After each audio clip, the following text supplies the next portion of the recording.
The UFO Lobby was built from the residues of an installation that I made in 2018 called The Lobby of My Cult, which was a critique on the formation of truths and the circulation of them, and asking who and what holds the value of truths.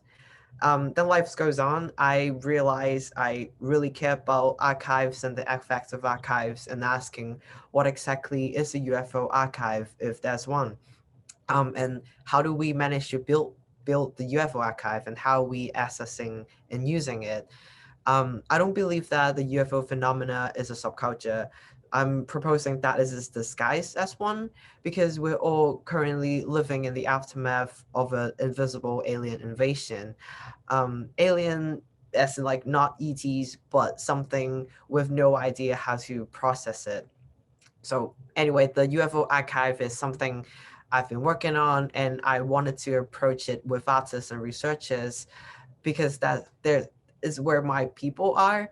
And I am also talking to ufologists and UFO people from organizations or individual researchers. And it's fascinating to know how different people from different disciplines think.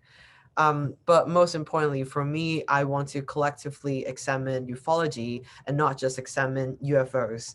Um, I think we need to realize like the pursuit of ufology was and is always Western science centric, and it always have been Eurocentric and racist and sexist and transphobic and homophobic.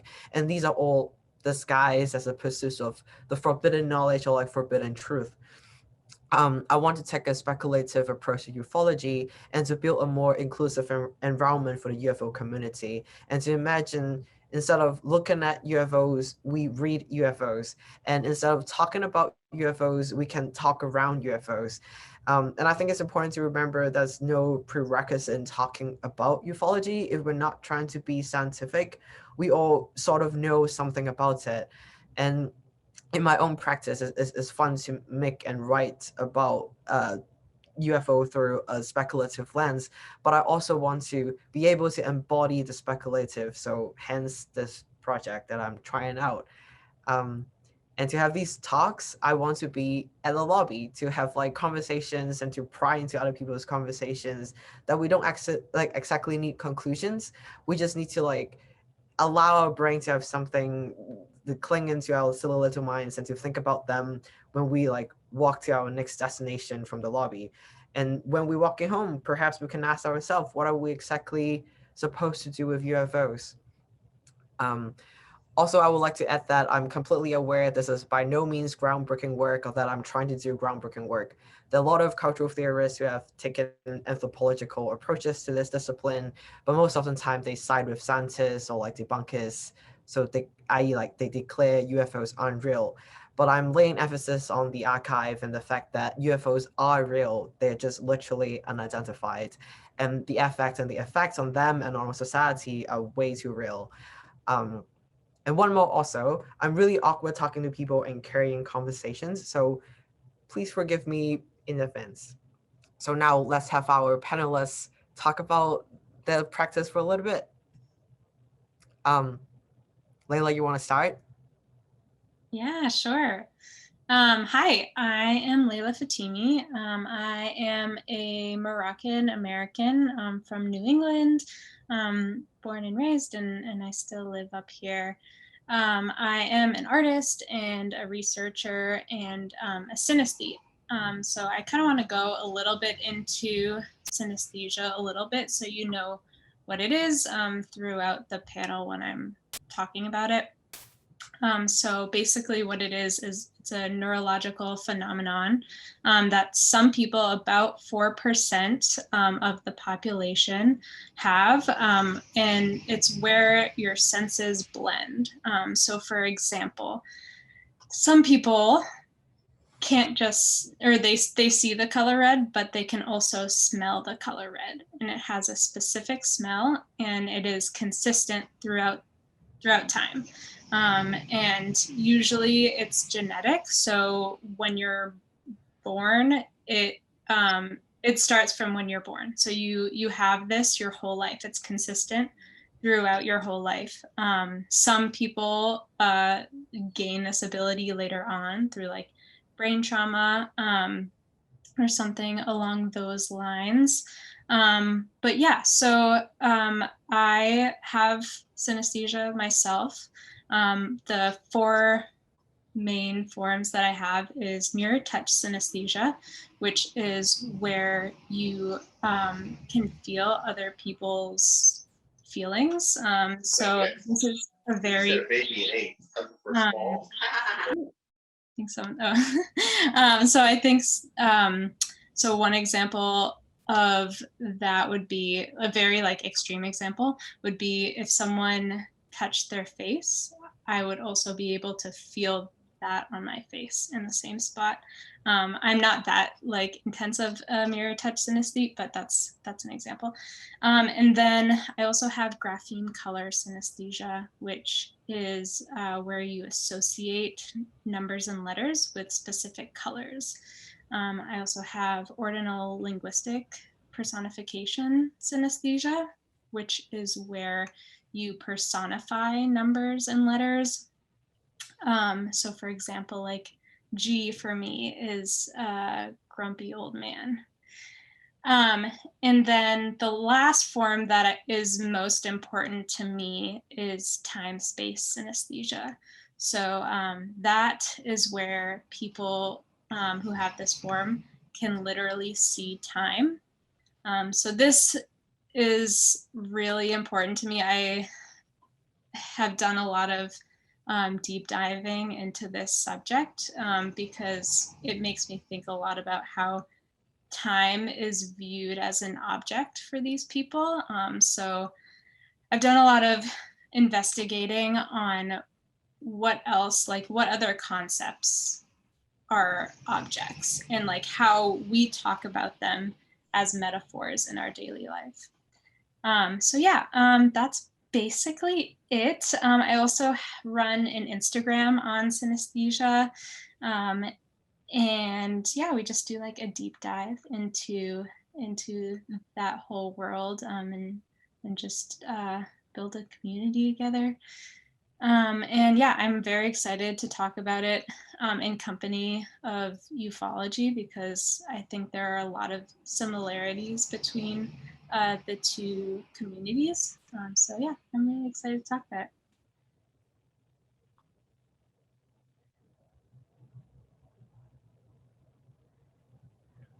Hi, everyone. I'm Adrian Pijoan. I'm a new media artist based in Albuquerque, New Mexico. I have been working with ideas about UFOs and UFO communities and cryptids and Bigfoot communities and things like that since about 2013. I've always been interested in these topics, but I really started to focus on them when I moved to Albuquerque, New Mexico for graduate school for the MFA program at the University of New Mexico, and encountered the really rich UFO communities here in this state, and saw a lot of the ways that they affected people's perceptions of the world around them, and were tied to the American Southwest and to the landscape here. And so I spent a lot of time getting to know those communities, and then for my MFA thesis show, underwent regression hypnotherapy with a member from the UFO community here to explore the potential that I had been abducted by aliens in my youth. And since then, I've spent a lot of time with communities, both here in New Mexico as well as around the country and internationally while on residencies. And yeah, I do a lot of this work under my performance persona, who is named Dr. Howard, who is a ufologist who uploads videos to YouTube and Instagram, as well as doing live performances, and really has integrated himself into these communities online and also in person, and has a lot of discussions with people who have had these experiences firsthand. I am excited to be here today and to talk about UFOs and the way that they reflect our beliefs and hopes and fears and dreams. This is Olivier. Thank you. All right.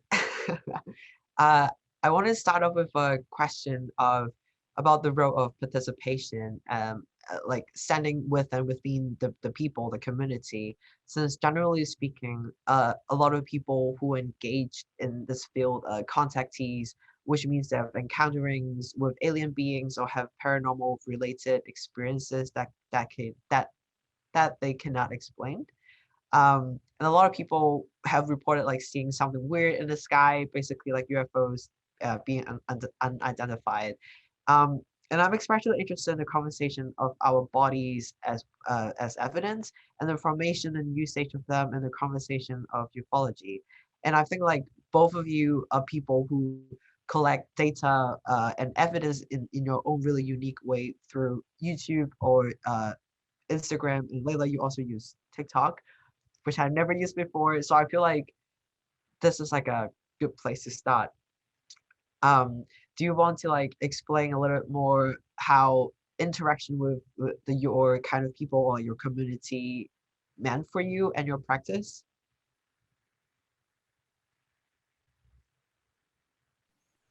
Yeah, I can go first if that works. This is Layla. So for me,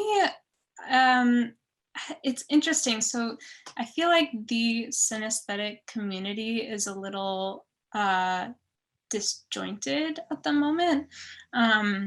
So for example, there are a lot of people that don't know about it, for one. And then also there are a lot of people that find out in ways like forums on Facebook and things like that. And the conversation on those platforms don't get very far. I think a lot of it is really interesting. For example, a lot of the posts have to do with art that people make, or just talking about their specific perception of the world, which, don't get me wrong, is very interesting. But I wasn't finding anything that was digging deeper than that, talking about, you know, why we have such different perceptions of the world and why no one's really talking about these things. Like, I find a lot of people that are really shocked that they have synesthesia. And so it's so interesting to me how much we perceive in our daily life, but we don't realize that that's very unique.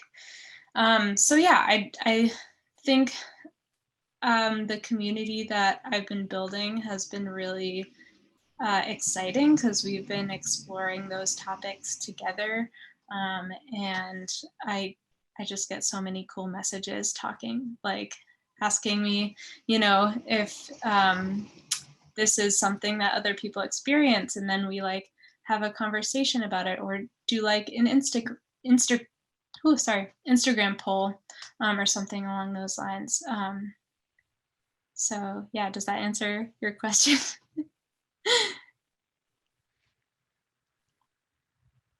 This is Adrian. Yeah, so I really, as I kind of said before, I really began from the perspective of joining a community, the very large community here in Albuquerque, specifically this group called the New Mexico UFO and Paranormal Forum. And I found that these communities are really important for how information about UFOs circulates. And I had never considered the idea that I could have been an alien abductee until I started going to these meetings. And when I was younger, I used to experience sleep paralysis a lot, where I would wake up and not be able to move in my bed. And I had just always assumed it was a medical thing. But a lot of people in these groups, they would tell stories about how they had those kinds of experiences, and then after receiving regression hypnotherapy had remembered their abduction experience. So that was kind of how I got into it and I feel like that's a common way that people get drawn into these narratives, where they they see other people have had similar experiences, and then they think, well, maybe this has happened to me as well. And then in terms of communities, I mostly interact with people through my performance character and not as myself, because when I become him or perform as him, I don't have any skepticism. So the idea is that he is a full believer, whereas I might, have a little bit of skepticism in my approach to these topics.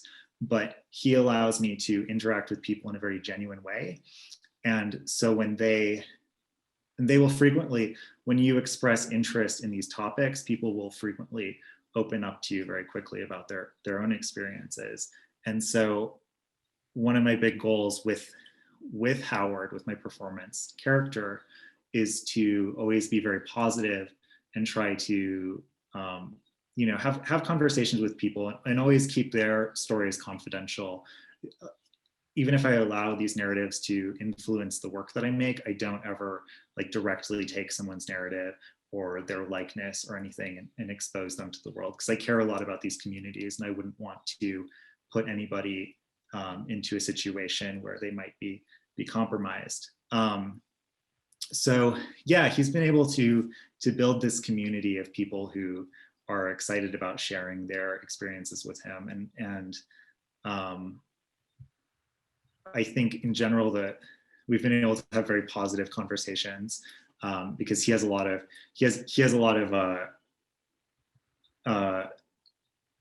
one of his main interests is in not viewing aliens in a negative or threatening light. And so if people might have had an experience where they had that perception, he tries to shift it when we have that, when we end up having a discussion. So yeah, I don't know, I guess my point is that I feel a lot of responsibility when I'm involved in these communities to both take people's experiences seriously and be respectful of their experiences, because I've gotten a lot out of joining these communities. Yeah, that's this is Olivier. I feel like that's so important, throughout Adrian's your work, because a lot of your video is also about spreading love, and also entity between themselves is like a big little family, and you even have a conversation with your cat. And I feel like that's something I have been craving for as a child, to try to fit into communities and not just the UFO community. And I feel like Laila, when you were I feel like you, well, at least how I see it, it's you introduced me to a new world that I have never encountered or even considered before. And it kind of reminds me of how, no offense, but how UFO cults are built, and how people are eager to have something really similar and something to I don't know, figure out together. And that's a beautiful side to UFO community, that we all kind of figure it out what actually happened to us if we're all being adopted. What kind of, I guess I'm curious, what kind of difficulties have you two encounter of I actually don't know if this is real or not, and how would you approach that when you're not sure what is real, and what if someone is just um making things up?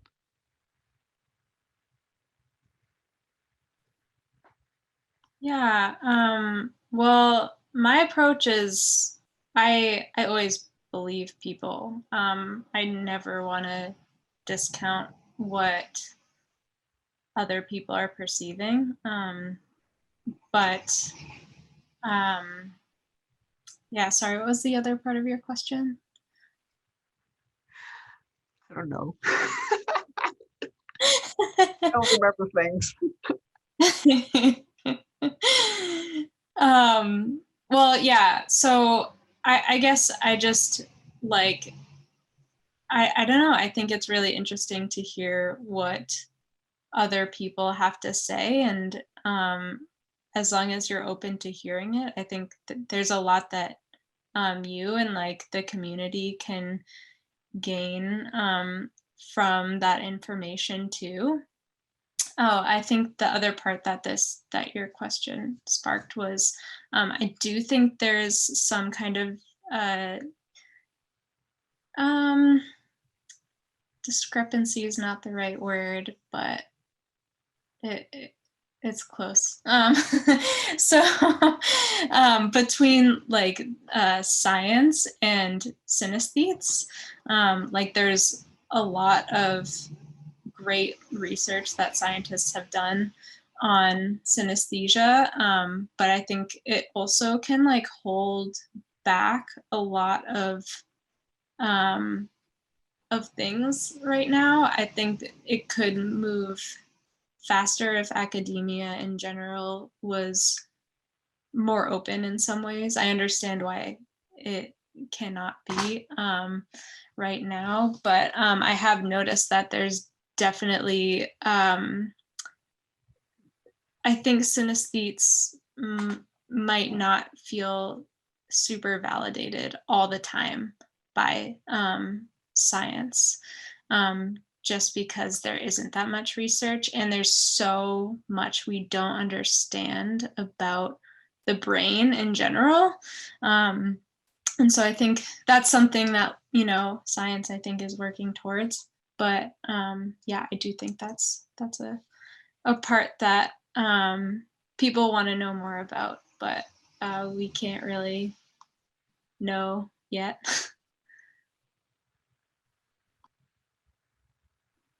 This is Adrian. Yeah, as far as who to believe, you know, I going in as a researcher and an artist, my goal is to believe everybody. But you know, I mean, I do feel like in the UFO community, there are dangers. First of all, I mean, there's the suggestibility aspect where I hear other people talking about something sort of similar to what I've experienced. Now suddenly I think, well, maybe I might be alien abductee, and then we all kind of reinforce each other's narratives. And there is that is a danger for sure. Also, I mean, the UFO community definitely is full of a lot of like hucksters and people who just want to sell a book or sell a gadget. And so usually one of my, you know, at a conference or a talk, one of my go-to things is like, how hard is somebody selling something? And you know, that is going to influence my belief in what they're telling me. Or, you know, how much does what they're selling me cost? You know, is it a self-published book, or is it a, you know, $100 like CD, and you know, like some extravagant thing that costs a lot of money? You know, that's I'm less inclined to believe them as much in that scenario. Also, I mean, just like anything else, you can tell how much passion someone brings to something when they're talking about it. I mean, I've watched abductees get, you know, emotional to the point of tears while talking about their experiences, and like, you know, shouting and like getting really worked up. This one in particular here who just will, like, I mean, he'll get so worked up, his face will get red, and he'll just, you know, talk about how he wants it to stop. And like, I believe that guy is having a legitimate experience. If it's causing him that much distress and trauma, he is he's having a super legitimate experience, and I'm not going to question that at all.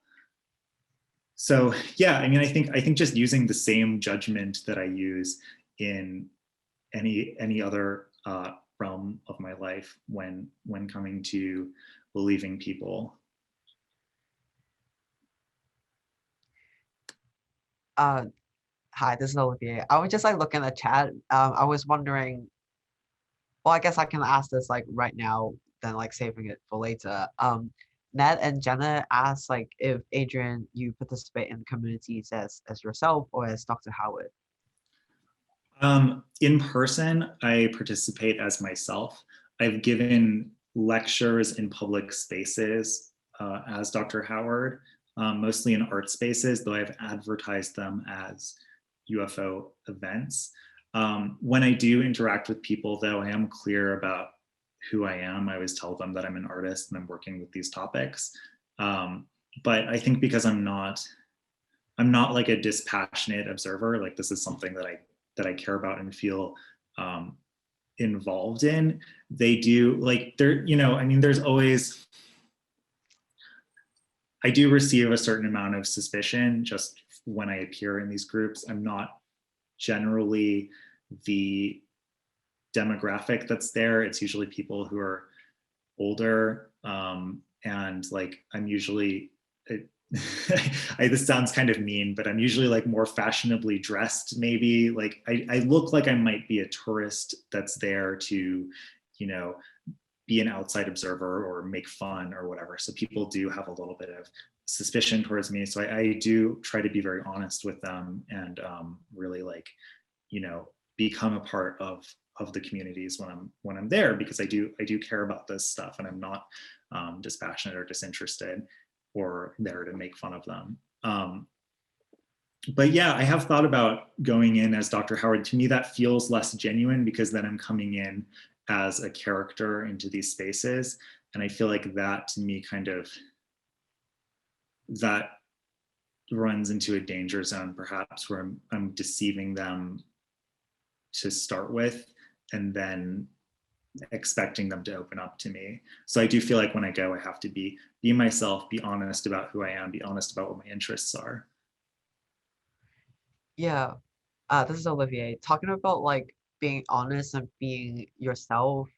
Um, I feel like what I struggle with a lot is like kind of like similar to what you're talking about, is like people are very different. Like people are usually much older and w- like they're not like overtly being like racist or sexist or like being problematic, but like what they're doing is sort of enforcing those things. Like for example, you were saying people selling a book or like people selling a theory, and most often time these things could trace back to like the most famous thing, like the Asian aliens, which is kind of celebrated and like spread by this German person, Erich von Däniken, and his books is like still selling everywhere right now, and he actually is like running the show on History Channel, like Asian aliens, um, and I feel like it's so difficult to like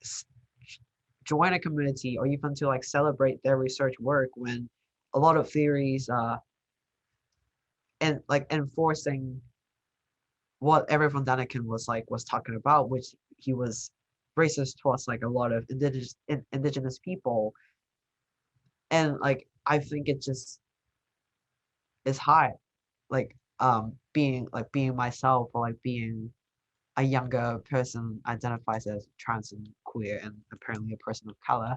So in this country, um, yeah, I guess like my question, like this is really difficult to answer, I guess, but what what how do you think like your identity like helps you to navigate this field, or like what kind of troubles did you get into, or like what kind of problematic people that you bump into and kind of makes you feel like I need to do something to this community and not just be a part of someone else's community.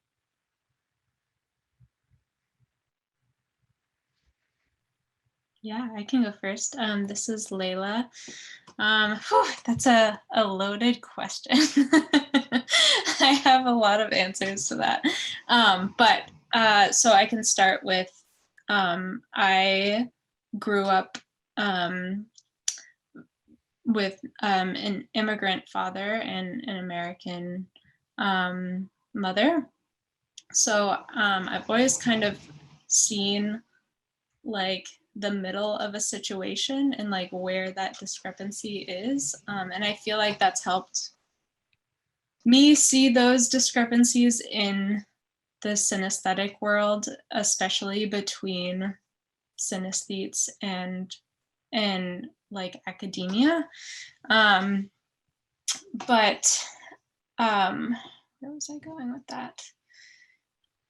Yeah, so I just think it's been frustrating finding not many BIPOC synesthetes. It feels like the space that has been made for the research is mostly for white people. And so that's a big part of what I want to do with my page, is like have a space that is much more inclusive than I feel like there is now.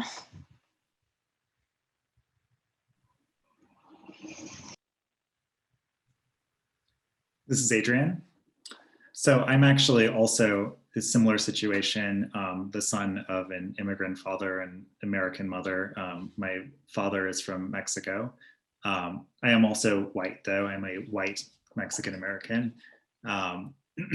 So I do experience privileges from that, both in the United States and in Mexico when I'm there visiting my family. So yeah, I mean, it is definitely a problem in the UFO community. And to me, the most frustrating narrative is not even the ancient alien stuff is super problematic. But for me, the most aggravating narrative has always been the Pleiadian aliens, or the tall whites, who are allegedly the good guys within the kind of meta narrative of ufology, but are, blonde-haired, blue-eyed white humanoids. And like, I mean, that is the narrative that I have the biggest problem with, and have pushed back against a lot in my work and as Dr. Howard. In an interesting note, well, first, one other thing. I mean, I've done a lot of work and shows in Mexico and in South America, and even Howard is really based on this Mexican ufologist named Jaime Maussan, who I grew up knowing about because of my older brother, who grew up in Mexico, would do these impressions of him. And so I was like, that he's kind of like part of the identity of Howard. But I wanted to share one thing about the ancient aliens, which is, again, a super problematic narrative. But when I was in Peru, doing an artist residency, I kind of stumbled upon a UFO conference while visiting this city called Chilca, where there's a lot of UFO sightings. It's kind of like Roswell in the United States, and there's like a whole UFO tourism thing there. And so I ended up at this UFO conference, and I was talking to Peruvian ufologists, and I was telling them, I was like, what do you guys think of this like super problematic ancient aliens stuff? I mean, it's horrible. And they were like, no, man, you have it completely wrong. That stuff is great. The aliens came here, and they came to Peru because they knew that we were the best people on earth, and they wanted to help us like build this cool architecture. So it was such an interesting way. Like, I had always seen this narrative as super problematic. Then I was talking to these Peruvian guys, and they're like, no, this ancient aliens narrative shows that we are the greatest people on earth, and that the aliens chose us. And I was like, all right. It was just so interesting to me to see that narrative flipped on its head. Yeah. This is Olivier.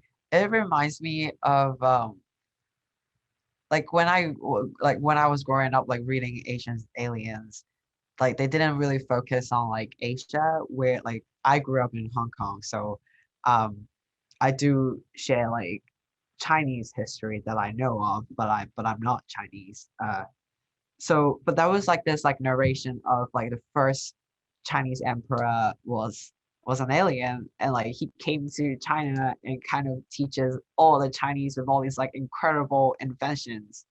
And like that never really bothered me. Like I just like found it like really fascinating. So like I do find it complex of like I do kind of ponder on what if Jesus is an alien, and like what if Buddha is an alien? Like what if like most of our human history is like going hand in hand with Asian visitors? But yeah, so like that was also like the part of the formation of truth that I'm like struggling, like when I'm engaging with certain communities, like how often should I be like supporting their work, and like how often should I, this is who you should read, or this is, you should watch this, because there's so many information about theories, and not just like a UFO flying in the sky. There's a lot of just like retelling of story and into cults and into religions and into just like our daily silly little jokes. Can I ask you two a question? So I've been thinking a lot about that lately, and I feel like with UFO, so actually, let me rephrase this. I feel like with synesthesia, they've gotten past the point of figuring out if it's real or not, and doing more research. Now the focus is more like discovering more about the brain and why this happens. Do you feel like ufology is stuck in the focus of, is this real or not? Does that make sense? Sorry, this is Laila. Do you want to answer that, or should I go? Oh, I feel like this is Olivier. Like I feel like I don't feel like I'm answering the question, but like what I am situating is like there are a lot of like scientists and like have kind of declared like 10 years ago saying this is a dead end research, like ufology is like a dead end thing. So and there were people coming in and like saying we should like shift the focus into like a witness focus and like people testimonies focus research, and then different people just have different opinions of like no, like we should focus on like scientific, we should be uh like debunking videos and figuring like using AI to figure out these are UFOs, these are satellites, these are planes. And from like I've like for me, like I just feels like everyone just kind of pretend that we are looking for the truth and we're looking for like this is real. But like the conversation between like UFOs and aliens is so interrelated that that's why there's some sort of like something bigger than us is coming, and like we're waiting for like the disclosure, like capital D or like small d is like still something that we're waiting on. And I just found it kind of uh not helpful to like my way of living. um so like that's why like I would agree to like is a dead end research community, but it could shift if people who want to do scientific stuff, they could keep doing that. But there are also people that could be like doing a wow, I'm like this is going nowhere. Doing out of stuff. This is Adrian. I honestly feel like if tomorrow a UFO landed on the White House lawn and aliens came out of it and told us about their history, and the government released all of decades of UFO documents in full disclosure, I would lose interest in the subject. I mean, of course I'd be amazed to learn that there was intelligent life in the universe, but as an artist I think I would lose interest in the subject, because for me it's the mystery, but it's also the storytelling and the folklore and hearing the witness accounts and the ways in which, like other folklores, that our perceptions of reality are reflected in these stories.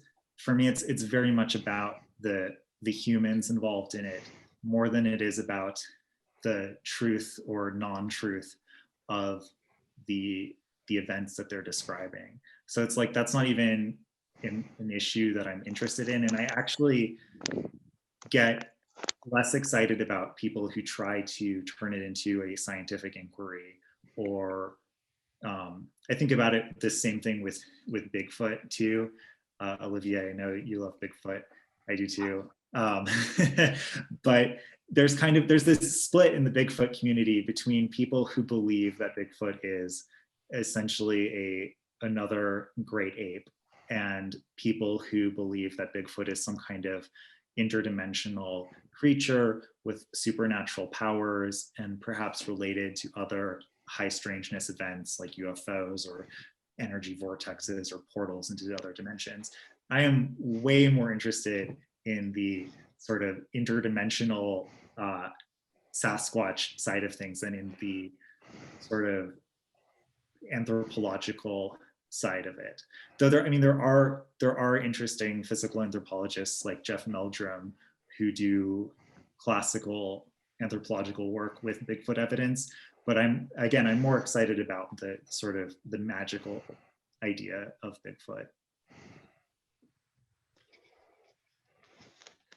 This is Olivier. It reminds me of like when you, right away when Adrian, you were saying like you lose interest if like that flying saucer landed. Um, there was this book. This is gonna sound so lame. It's like it's by the person who found the serial books. He like wrote a novel called After the Flying Saucers Landed. I read half of it and then I lost interest. But he was exactly saying like it landed. No one talks about it. Everyone loses interest. Like nothing happened. It's just like we just keep living. And like that's how I feel. Like I think like 2 hours ago, like New York Times just like have like an article on like government, like the US government kind of step out of the taboo of talking about UFOs and like being this is finally happening, like authority figure dismantle the taboo and like more people can like engage with it. Did not finish the article because it was really long, but that was like kind of how I feel. Like she's like, what now? What's next? Like what are we supposed to do with like all this information? Like there's so much more to unpack other than just like, hey, this authority person said it's real now. And like that's why like the idea of like the invisible alien invasion, like we all live after that. So like when it's not like we're still anticipating that they're coming at some point. I don't know. Laila, what do you think?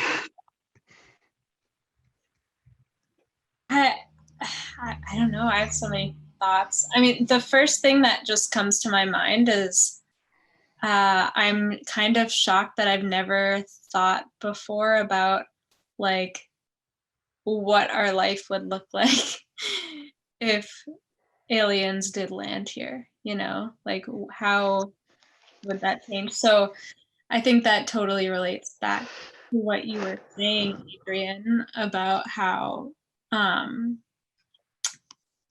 you lose interest, like after that happens. How often do people? And I don't know. Maybe that's just part of like the mystery too.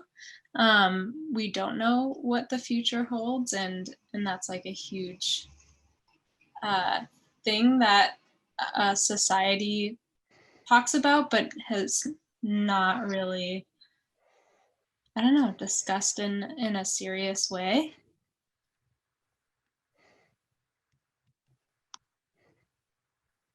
This is Adrian. I feel like there's always this narrative that if we learned for definitively that there was other intelligent life in the universe, that it would shatter our idea of reality. But I think humans are so adaptable, and we just, you know, within a generation, we do just be normal and we'd be completely adapted to it. This is Olivier. Wow, my thought just like gone for that 1 second. I think like what I'm thinking of is like how we say like we will lose interest or like how people talk to us, like the conversation of alien, like where does it go? Like I feel like it's so easy for someone to say, oh yeah, like I won't be surprised if alien exists. And then like I sort of don't know like how to answer that, like that like I don't know where the conversation could go because it sounded sort of like you're still skeptical. It sounds sort of like pessimistic towards this kind of research. You could just say, yeah, sure, it exists. I believe. And then I just feels like how do we land here? Like how do we land to like people we just say, sure, they exist. Because there was like so many, I mean, like it's still a young conversation comparatively of like from the 40s to now, like from people terrified of aliens and terrify them, just like I don't know, like relating them to like haunted stories and like monsters to now kind of being a joke. of like, yeah, like quarantine is really boring. Can alien just come and dump me? Like, what kind of, how did we came here?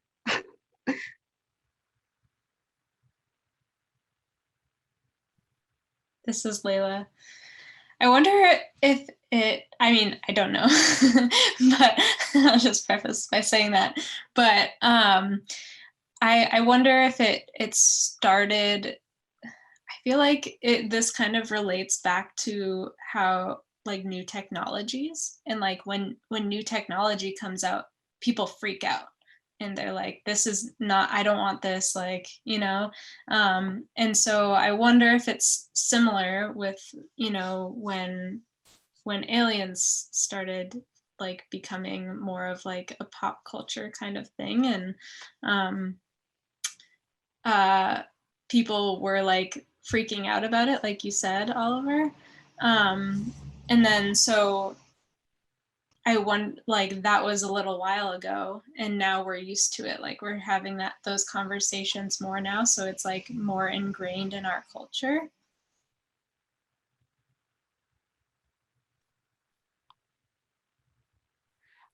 This is Olivier. I feel like I kind of have this like parallel thought that I never really have a conclusion. I know I don't need a conclusion, but I always think about it and I don't know what to do with it. It's like slime was always disgusting, and we kind of use it as like a weird, ugly, disgusting, terrifying thing that we, yeah, it was just like it's disgusting. It's like it's alien related because it's like it's just so foreign to us because it clings onto us and doesn't let go, and it's just disgusting. And then like slime happened, like people began to like use it as a relaxing thing, and I never know how to like understand that. And like I just, it goes nowhere. Like this is a thought of mine that I never figure out. This is Adrian. I wanted to address your question of how did we get here, in terms of our feelings about extraterrestrials and UFOs. And my read has always been that it reflects the paranoias and beliefs of society at large. So the narrative I've always heard is that in the 1950s, there was this very optimistic vision of aliens where it was like the space brother movement, and they were here to stop nuclear war and to teach us new technologies, and it was this like this utopian vision. And that the abductee narratives came along later, like more in the, I'm trying to remember when Whitley Strieber's book came out, but I feel like it's more associated with the 90s and more of a more paranoid time. And then of course, in the last 4 years, the way that these UFO narratives were appropriated by alt-right groups and turned into these very terrifying narratives to try to sway people's political beliefs. But again, I just feel like it always kind of mirrors society and political discourse, and we'll just continue to adapt as we do. Yeah, this is Olivier. I feel like that sort of like, I would consider as like a pessimistic conversation when someone tell me like, sure, alien exists. I that's why like the paranoia that starts it was kind of the anxiety of Cold War and like all that's happening in the sky, and like Cao Yang definitely talk about it and like how it manifested something that we wanted. But yeah, but then also like the 50th Space Brothers was such a different conversation of like, it's aliens were like here to like bring a message, and UFOs on the other hand was something to gonna attack us. And like even like right now, like the term UAPs to like the US government made up the terms UAP instead of UFOs is also kind of sort of still cling onto a narration of we will figure it out, and as long as like it's not threatening national security, we're gonna drop it. Like it's still, so what if it's threatening like our human life? It's not just about like national security. Yeah, I don't know. This is not going to a question, but I can speak to that a little bit if you want. Yeah. This is Adrian. So again, when I was in Peru at that UFO conference in Chilca that I accidentally encountered, a Peruvian UFO researcher told me that the UFOs being sort of military devices is a very American obsession, because this is what he told me, that we're very paranoid as a people, we're very militaristic as a people. And so we have these paranoid and militaristic visions of UFOs. Whereas, and this was what I encountered down there, instead of people seeing these very hard-edged metallic structures that we tend to see here as UFOs, people that I spoke to in Peru were seeing more organic form UFOs, and some of them were telling me that the UFOs themselves were living creatures rather than crafts meant to convey living creatures around. Several people told me that they saw them coming out of the ocean, that they were creatures that lived inside of the earth, and there was this more naturalistic relationship to UFOs. Whereas we have this thing with, you know, the government analyzing them as potential threats and the UAPs and everything. So yeah, I thought that was interesting, because I found that UFOs themselves are not a strictly American phenomenon, but we do have a very distinct brand of UFOs and ufology here in the United States. This is Olivier. Speaking of that, I recently talked to the person who runs the Archive of the Unexplained, and he's also the vice president of UFO Sweden. And cause like Foo Fighters, like UFOs, like the term Foo Fighters is kind of like originated from Sweden, and a lot of myths or like phenomena were kind of coming from there. And like I was going through the online database. It was kind of funny how there's so many clippings and analyze on UFOs, like or UFO phenomena in general is like not from America or like United States. But then when I click onto United States, there's all magazines. It's all like speculative magazines, like talking about like how people have alien abduction or like alien encounterings, and how they're like terrified something is like coming to them. And I don't know what to do with it yet, but it's really strange for me to like move to America, like move to United States, and kind of realize this is such a big conversation, and it's such an exploited into a way of like it has to materialize. Yeah, it's just I don't know what to do with this information. I just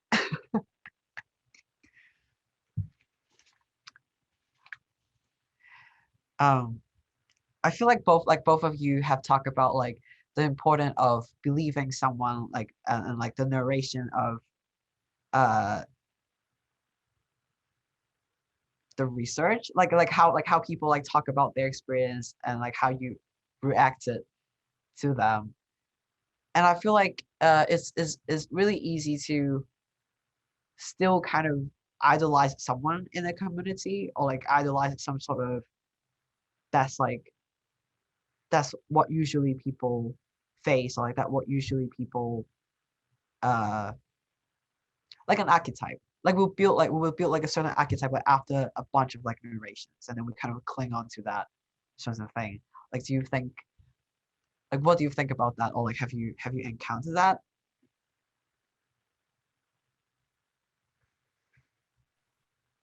This is Laila. Can you describe a little bit more of what you mean by like an archetype of like in my case, like of a synesthete, or like of someone who is, I don't know. I don't know what I'm trying to say.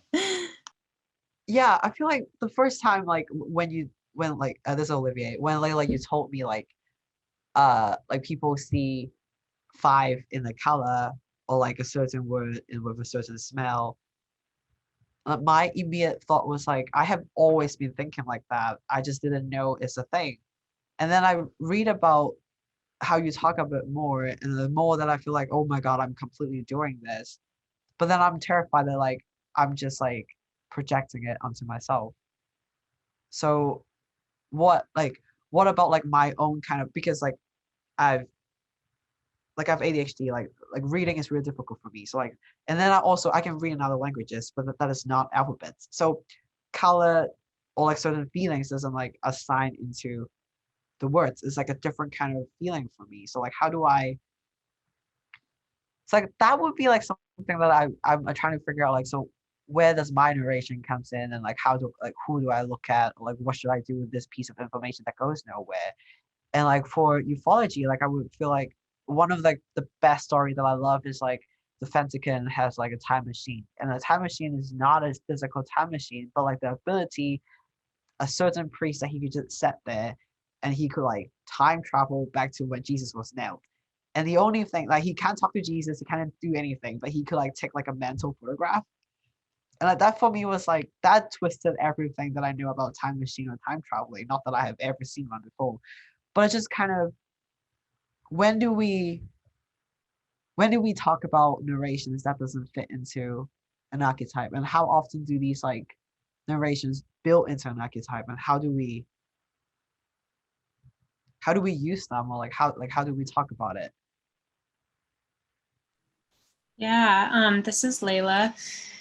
That is a great question. That's probably the question that I get asked the most from synesthetes, like, and non-synesthetes too. Like, how can I use synesthesia to my advantage? And yeah, that's a great question. A lot of what you're using your synesthesia for is already being used to your advantage. So for example, for me, I like with time-space synesthesia, I can see a year as an oval, and it's around me, and so I can remember dates very well because I can physically see them. They have a physical coordinate, and so it's already being used to my advantage. And I know that's maybe not the answer that you want, but I think it is really interesting to think about how it has like already affected your life. And maybe you didn't realize that before, but I think it's important to realize to move forward. I'm sure there are other ways that you can, use it to your advantage, especially with memory. I think for me, at least, thinking through this, that is the biggest part that helps with is memory. But yeah, I think it's a lot of it has to do with that. This is Adrian. In the in UFO communities, there are these self-reinforcing narratives, of course, where people tend to see the same kinds of things, have the same kind of experience, where, especially among abductees, where they're taken and returned with missing time, and experiments are performed on them, and they see the same types of aliens, whether it's grays or reptilians or Pleiadians. I do think an interesting thing is, despite these narratives that appear and then get reinforced over time, is that the UFO community is also not homogenous, and they fight with each other like no other community I've ever been a part of. Like, I've been in meetings where someone brings up a piece of information that doesn't match up with other people's expectations about aliens, and it leads to, like, people getting out of their chairs and screaming at each other because they feel very passionate about it. So there is this dual thing where there are these narratives that appear, and I mean, the classic one is communion, and then they just the book by Whitley Strieber, and then they reiterate over time as you know, people kind of have experienced the same thing or perceive themselves experiencing the same things. I can tell a really interesting one for disagreement from a Bigfoot conference I went to here in New Mexico. It was actually up in the northwest corner of the state in the Navajo Nation. And the organizer of the conference was Navajo, and most of the people attending were Navajo. But several of the presenters were white who had come from other places in the country. And the local people had been experiencing these incidents with some kind of creature that they were calling Bigfoot, that were very violent and traumatic.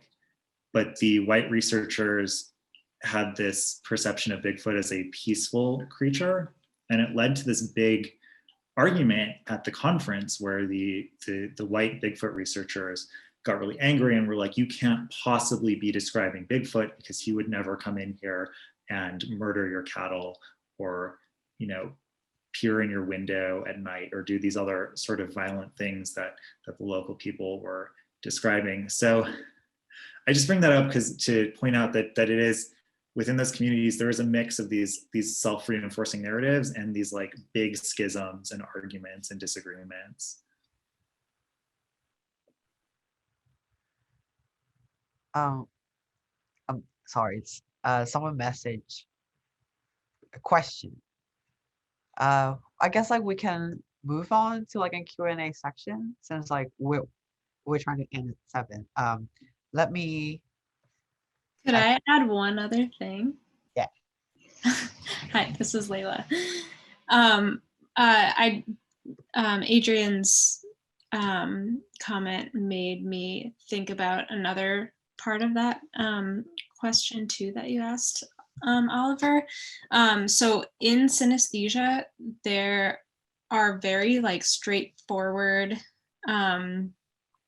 like black and white answers usually, especially in academia. So like if you see the color red, you're going to smell chocolate, you know, something along those lines. But a lot of people have multiple kinds of synesthesia and they react to each other. So if you have like another sense coming to you at the same time, maybe you're seeing red, but you're smelling something else because another sense is attacking that. So I think that's like a part of doing research on that gets really confusing sometimes because it's not always consistent. That's all. This is so okay. Yeah, I can definitely see that. And I feel like I struggle a lot with like UFO research. It's kind of like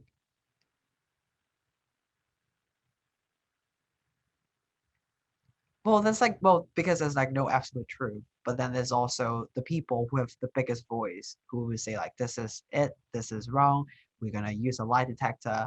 And I always feel like I'm so annoyed when people use like lie detectors on like abductees.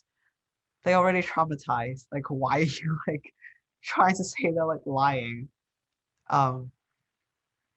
Yeah. But I guess like this is my stubbornness of like being an artist comes in. It's like there gotta be some sort of ways that we don't need conclusion, we don't need the truth, and we don't need the answers, but then we can still try to put people's experience first and like to figure out like what is this. I feel like I wrote it down. What was I? Yes. Layla, you were saying like any information is always like a gain to the community, and like how does any sort of information could like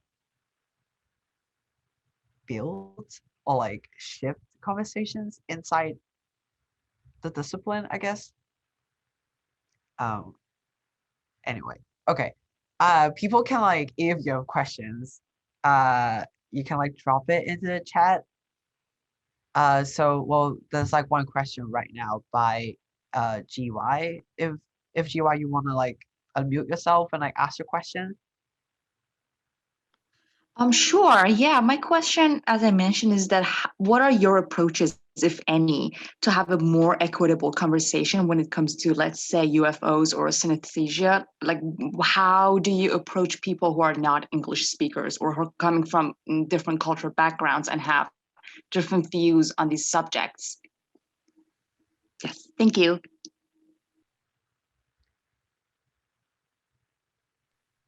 Yeah, that's a great question. This is Laila. So for me, that's something that I struggle with a lot. My posts that I write about are on Instagram. And so I make sure to have everything written in the captions, which I know can be translated, maybe not perfectly. But yeah, so that's something I'm thinking about all the time and trying to find other ways. My page is for BIPOC synesthetes. So I know that doesn't include people who speak other languages as well. But yeah, that's a great question. Thank you.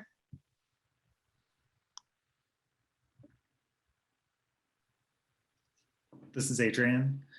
Again,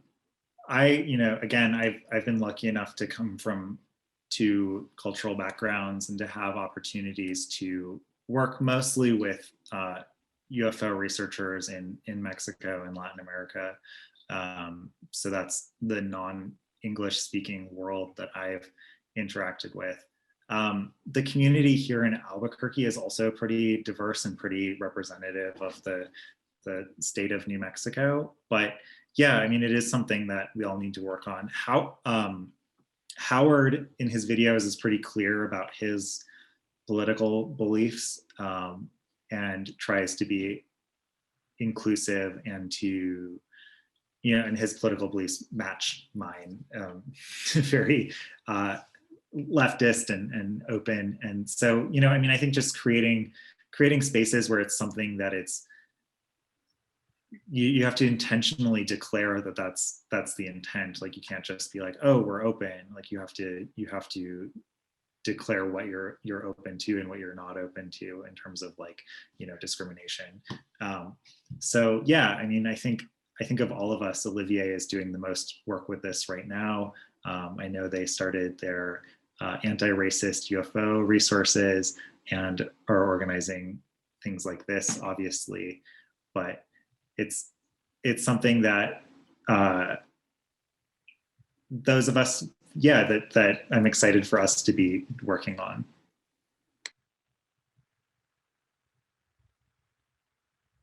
This is Olivier.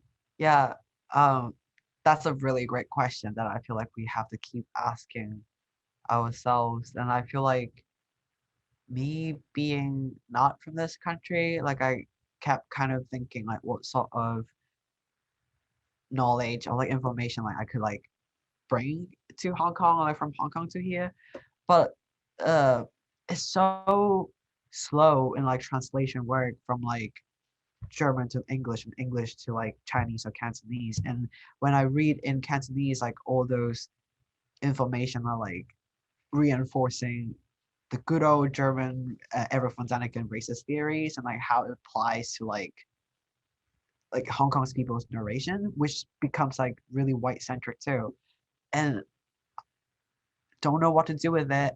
And like not that I feel like I have a duty to like serve Hong Kong, whatever, but like I do feel really weird being in the position of like I'm able to like read both languages, but then I just like don't know who am I to do with all these work. And what I've been trying to do is just to like like subscribe to like Hong Kong YouTubers who are like are doing great work, and then also like try like because like they don't speak English and like how to like kind of pair them with like similar people doing similar work. It goes nowhere, but at least like I'm trying to figure it out, I guess. Um yeah. And I also like I quit like Facebook groups when like people are saying like really racist stuff. Although like it's it's really like I did nothing, but like I would just try, like I don't know. I have to stop talking. There's another question from Clara. If you wanna talk about your question. Yes, I am Mexican, so my English is a little bad. But my question is for Laila. Do you think that the lack of depth in the field of medicine of synesthesia is about because it's not a pathology, because it's nothing to heal, or what do you think? Thank you. Yeah, this is Laila. That's a really interesting question, Clara. Thank you. So it's not something to heal, you know, or fix in someone. It's something to explore more, I guess, and use to your advantage. So yeah, I definitely think so. I think that if it was an issue, then it would definitely be researched a lot more than it is. I feel like it's just starting to get to the point in the science world that there are many scientists working on it instead of just a couple. And so maybe that will build from there. But yeah, I definitely think if it was like a medical issue, then way more people, there would be way more research on it than there is now.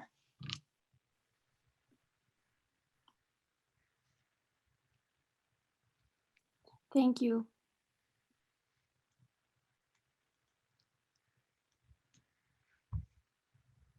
This is Olivier. Do you have like any question that you keep asking yourself, like within the community or like your own research?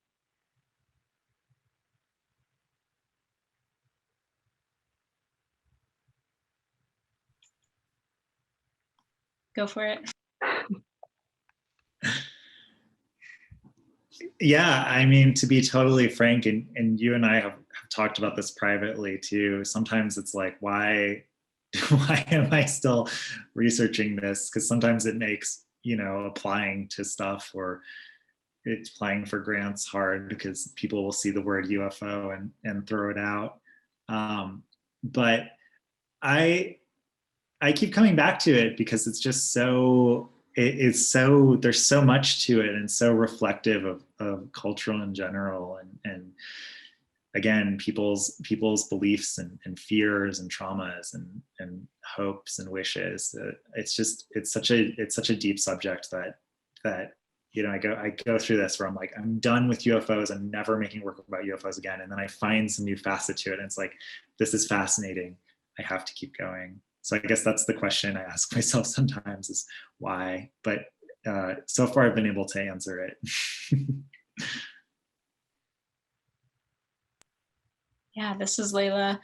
Yeah, great question.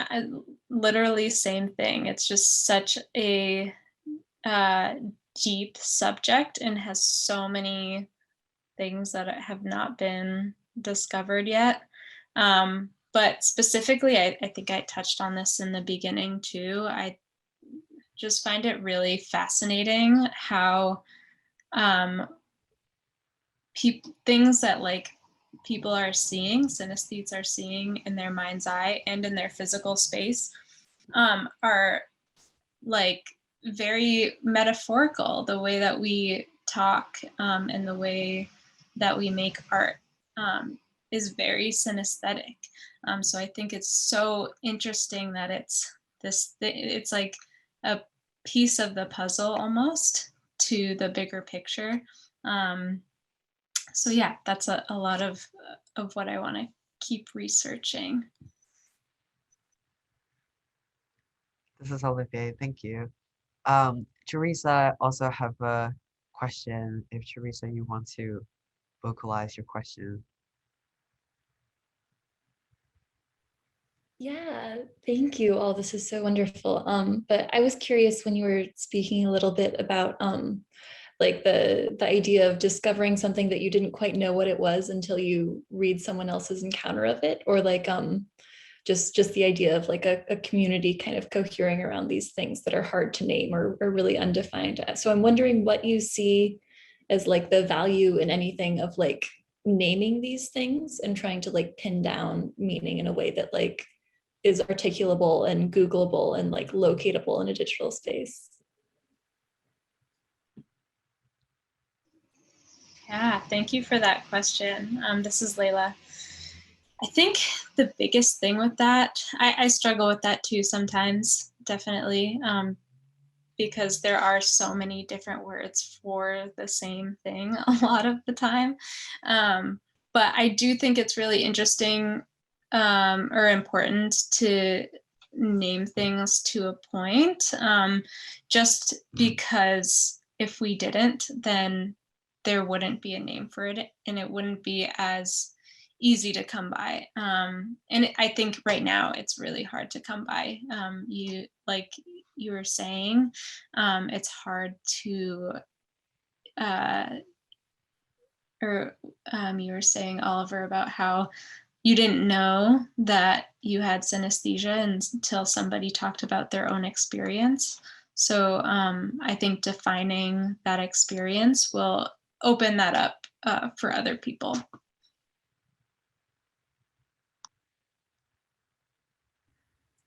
This is Adrian.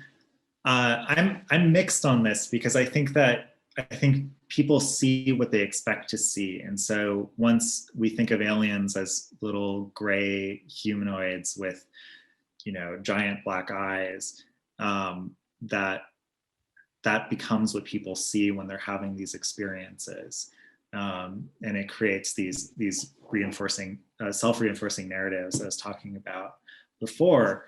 But I also think that as you kind of said in your question, naming them allows the communities to come together, which is what is important in the end.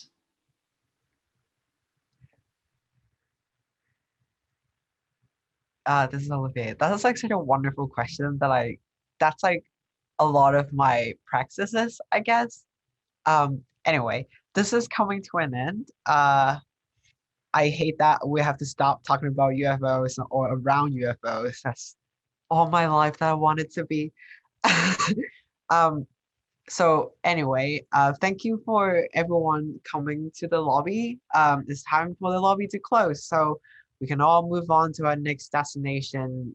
It's Friday night, so go enjoy your Friday night. Thank you for existing in the world, caring about ufology and caring about UFOs. It really means a lot for me for people to come. And also, if you really enjoyed this or hated this, consider coming to the next event, probably the last one, which is the same time, Friday, 5:30 Central Time. You can click on the Instagram thing. Yes, so email me, text me, call me. Thank you so much for coming. I really love Adrian's and Layla's work, and it's so good to like talk to you both. Like I really mean it. So yes. Have a Thank good you, night, everyone. Oliver.